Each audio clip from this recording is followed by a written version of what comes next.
Sir, can you? Right, whenever you're ready. Okay. All right, Bulvinak everyone. I'm Dr. Alipate from the Fiji Mission. I'm the health director. So I decided to make this video, just to bring everybody up to speed with respect to the Wellness Center. I know there's quite a few of you who have a couple of questions. We're probably getting a bit worried about where we're going. And so I just want to make this video so that I could bring everybody onto the same page and to let you know that we are definitely still doing a lot of work. So I'm going to send this document to you first, and this is basically the business plan that we've been discussing for quite some time. And so my suggestion would be, if you don't have the business plan, then pause the video, download the Excel spreadsheet first, and then open it up, and then you can follow on as I'm trying to explain it. All right, so just very quickly, the 13th Sabbath offering has come to us, and once everything else has been taken out, we have left over about 800 Fijian dollars. We've used a few thousand of that in, you know how we've been looking around for sites, and we thought a couple of times that we had the site selected, and so we got a bit of architect's work done there, only to find out later that it was not a site. Now we've come to the conclusion that the site in Vakau, which is where the multi-purpose squats have been built, the multi-purpose center, the construction has been completed for the center, and in fact it was used to its maximum capacity for the first time over the weekend when Dr. Arlene Taylor visited. About 1,500 people were in attendance. So anyway, that's been done, and we're thinking of constructing the wellness center right next to that. Now, some of the benefits of that are that that's in the Suvarnasori corridor, and it's it is the most densely populated area. I think almost a third of the population of Fiji stay in that one area. So the wellness center will be impacting the people there. So we've settled there, and we now have something just under $800,000. So it's like 790 something thousand. Okay. Now, obviously, that isn't enough. Okay, I'll explain. So, out of the 700 and something thousand, just say 800 for now. For the $500,000 aside, actual construction, and $200 to the operating costs, and that will be reflected in the spreadsheet. Now the other thing is we've had discussions with architects and people, and basically we need a two-story structure. The reason being, the first floor will contain the wellness center, so that's where the doctors and stuff will be practicing out of, and right as part of that building we will have the health food restaurant. Now this was the model that we had in Guam. And we think it's a model that will work well because you know, the nutrition is obviously a big. And then the second floor we actually wanting to sublet space, and that will provide revenue for the wellness center. And that's why I'm saying the second floor is vital. So it's vital that when we start off with 2 floors. Otherwise, it'll probably be a very costly venture. Okay, so we've spoken to the architect, and basically, to build the first floor, we're looking at something like 2,000 Fijian dollars per square meter. And from the basic design that he's done, we're looking at about 300 square meters. So that comes to about 600,000 Fijian. Now remember, we only have about 800,000. So if we want to build a second floor above that, then and it's just going to be basically the skeleton, you know, just the shell. We're not going to furnish it and all that. And you know, when we sublet it, we'll tell them, you know, that's for you to sort out. So we're looking at construction of $1,600 per square meter. And again, multiply that by 300 square meters, and we come to about 480,000. So 600,000 for the ground floor, 480,000 for the second floor. So already we've gone over $1 million. Now when you add the 200,000 startup cost to that, then we're looking at around 1.28 million Fijian, of which we only have 800,000. So we're looking at about a shortfall of about 500,000, 480 to 500,000 Fijian dollars. And we've had a steering committee, Wellness Center steering committee meet, and the committee has settled upon a particular architect out of, I think, 4 tenders that were given to us. And the architect just so happens to be the same architect that the Fiji Mission has always engaged in, Mr. John Orton. Now, the figures that I've just given you are very preliminary. We have yet to get a quantity survey or estimates from a quantity surveyor, but these are the very not really conservative, but somewhere in the middle. So that's what we're looking at the moment. That's where the deficit is. Okay. Now that aside, I'm going to take your attention to the spreadsheet that I'm going to share along with this video. All right. So when you start off at the top of the spreadsheet in D7, that's the $200,000 that we've set aside for the operating costs, and then we're going to go through that very quickly. So immediately after that, D8 and D9, it's blank. So there's no contribution from the Fiji Mission, no contribution from the Trans-Pacific Union, and no contribution for the General Conference. This is for the operating costs. Okay. All right. Now again, this is where we come to the rental part. We're now looking at the revenue for the Wellness Center. So on the second floor, the one that we want to rent out, we're looking at $1,000 per month, and if they're going to be 4 rooms there, so that's 1,000 times 4 times 12 months.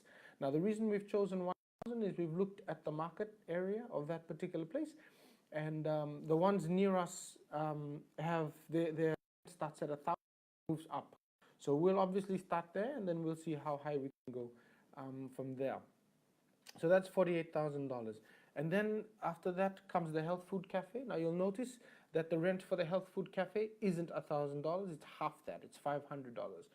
And the reason being, they're going to be selling, healthy food, vegetarian food, which might not be a big seller when it first starts, because it's not the sort of palate of the average Fijian.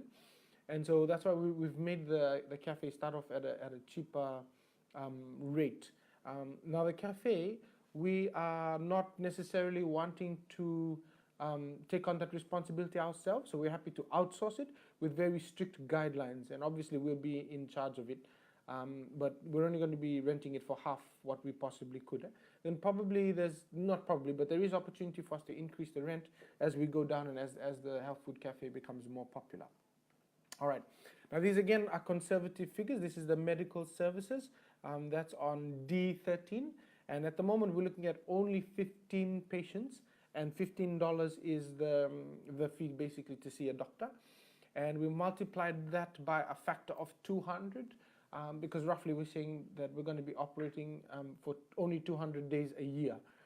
And obviously once you take out public holidays and the weekend, because we're not thinking of opening on the weekend, you still have a lot more than 200 working days. But we've also factored in, possible natural disasters, or if we have to attend a conference somewhere or something, then as it stands, the center will be closed. So we're only operating on 200 days a year. Coming down to D14. D14, we're looking at hydrotherapy and fermentation. These are the very simple procedures that can be done, using just a hot towel or a cold towel and things like that. And we're getting an Adventist from Australia who used to work at, I'm not sure whether it's Cedarvale or Warburton, but Dr. Paul Wood is arranging for that. And so we'll have him come over in October and do some trainings on hydrotherapy and fermentation. And this is one of the services that we want to provide. Now again, very, very conservative rates. It's $15 again, same as the consultation, but we're only looking at about 3 patients per day. Only 3 patients a day. And like I said, very conservative, especially when it starts out. We don't expect a lot of people to be coming in, but I think as the service starts to get more and more available, or more people know about it, then more people want to make use of it. And then the next one after that, D15, we're looking at massage. So massage will also be part of the Wellness Center services, and we're looking at $50 an hour. And again, the amount that's placed there looks at only 3 patients a day. So 3 patients for hydrotherapy fomentations, 3 patients for massage, and 15 patients to be seen by the GP. Sorry, very quickly.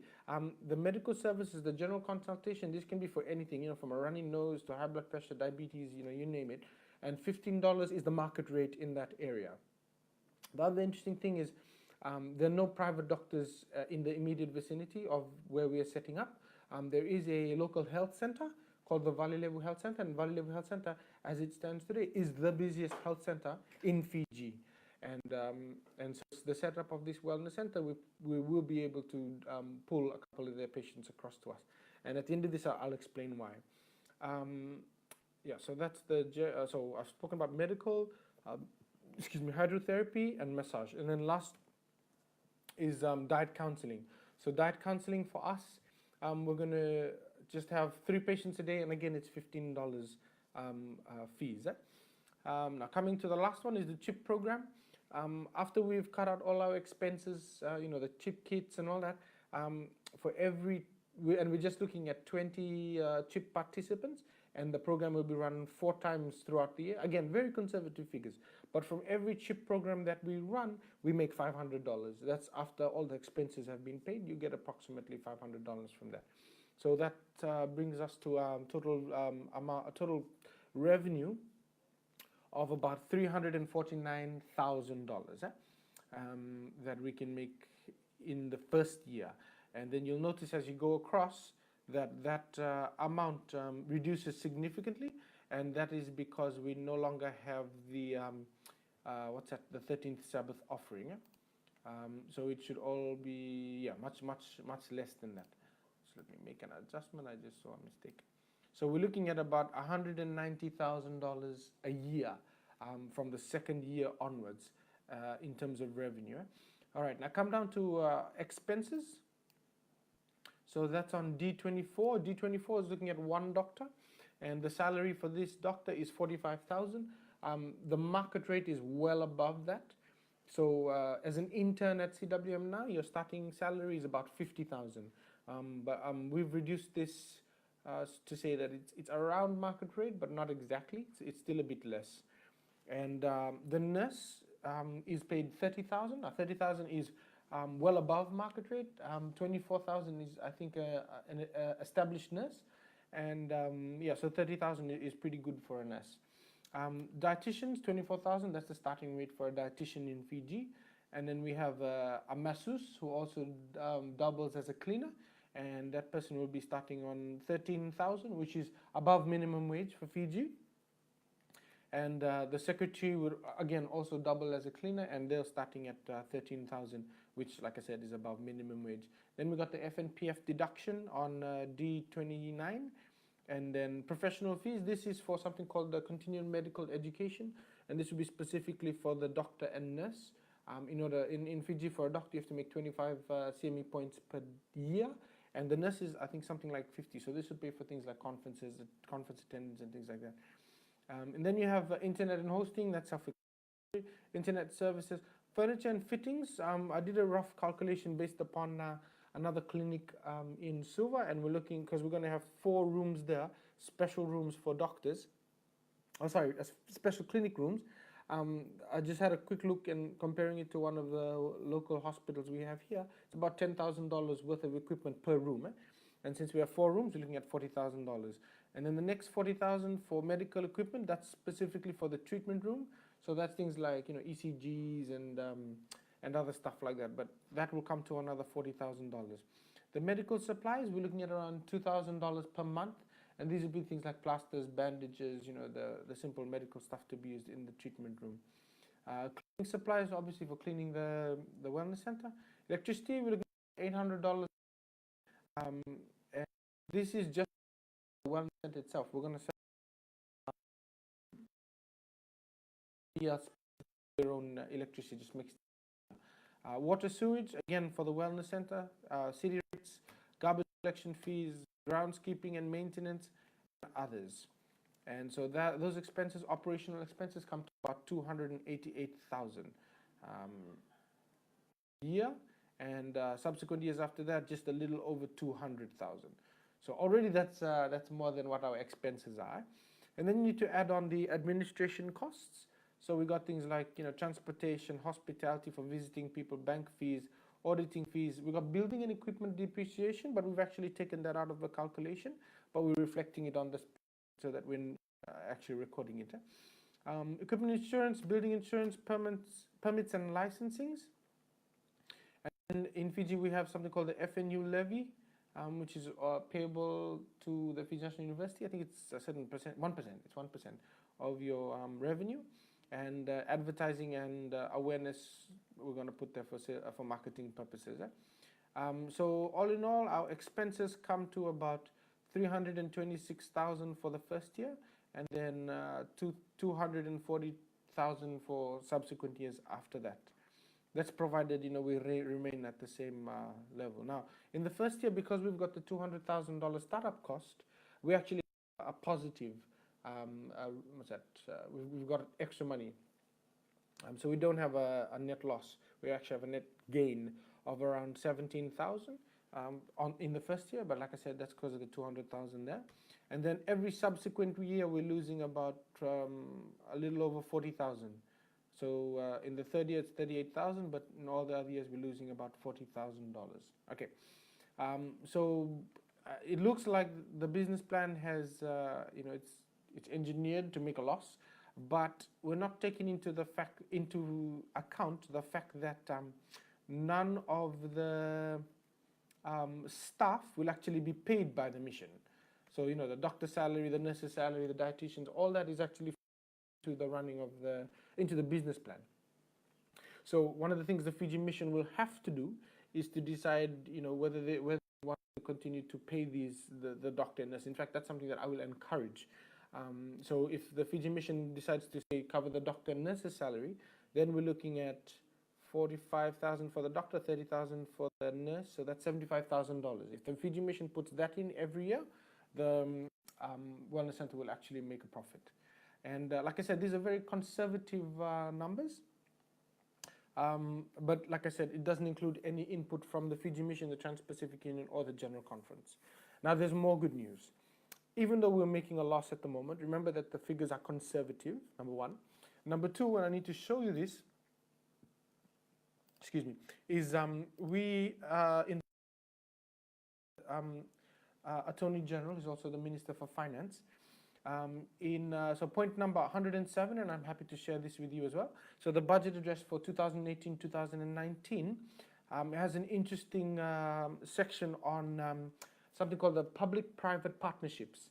And obviously we're going to be a private clinic, but they've set up an opportunity for us to be able to connect with government. So you know how in New Zealand and maybe even Australia, when you get sick, you go to the GP first. The GP becomes the first point of contact. First point of care.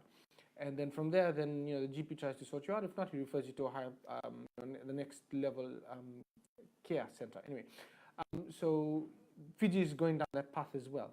And I've just spoken to the Permanent Secretary for Health, and they're still working on the framework. But basically, in essence, this would cater for people coming into the clinic, getting seen by us, and depending on the numbers, we just bill government. And that'll be another source of revenue for the Wellness Center.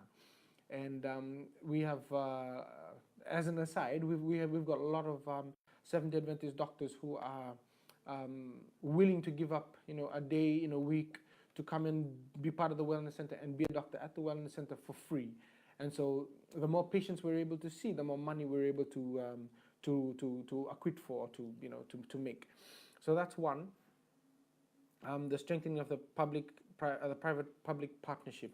The other interesting thing was that in his budget announcement last year, there was also mention of if you're setting up medical facilities in Fiji. So if the medical facility is more than $5 million, you get a 10-year tax rebate. You don't pay tax for 10 years.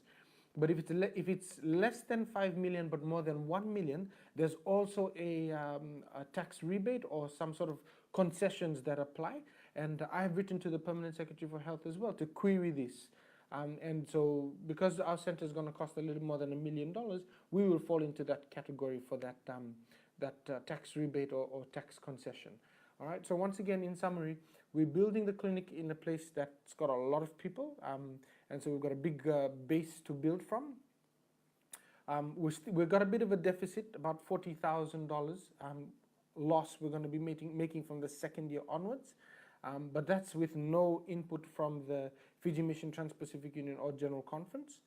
And yeah, so once we start getting a bit of money from that, then the balance sheet looks a bit better. There's the opportunity for this private-public partnership, and like I said, the figures that I've given you are very conservative. So I think we've got a lot of room to move, a lot of room to work with, but we just have to start. Now the main problem is, like I mentioned in the beginning, 1.2 million, 1.3 million. It's 1.28, but let's round it off to 1.3 million. 1.3 million Fijian is what we need to build the first floor, to build the second floor, and to have $200,000 left for the operating costs, for the initial operating costs. Of the 1.2 million, we have a little bit less than 800,000. So we need about 500,000 Fijian dollars in order to complete the construction of the second floor, so that we can earn the revenue to sustain the running of the wellness center, and yeah, and for the $200,000 operational cost. So where we are today, the architect has been, like we've already chosen him. He's already started working on drawings. Now we wanted to lodge the papers with the local town council, but we've got a problem. The title isn't actually ours. It doesn't belong to the Fiji Mission. The MPC Center, when it was constructed, the title had actually belonged to the local church, the leaders of the local church, and when construction completed, then they've handed it over to the lawyers to try and give the title to the Fiji Mission. Now that's the problem that we're having at the moment. We have to wait for the titles. I mean, we can go ahead and do all the architect stuff, but we can't actually lodge our papers in to the local town council because we don't have the title. It's like we don't own the land. And until that can be done and sorted, then we can start doing the groundbreaking. But so we're working on that, and we're hoping to do some sort of formal ceremony by late November or early December, and then we'll hopefully start construction. If not this year, then January next year we should start the construction. And according to the architect, could take about 6 to 8 months to complete. And then once it's completed, it'll be probably towards the end of 2019, and then we're going to start manning it from there. So that's everything in a nutshell. And like I said, we are definitely doing work. Yeah, happy if you could give your thoughts, or if you have any questions, don't hesitate to send us an email. But yeah, like I said, this video is designed so that we're all on the same page and we all have the same understanding. Set. And when you guys are free, come on down to Fiji and I'll take you for a tour. Set. Naka, this is Dr. Pate, signing out.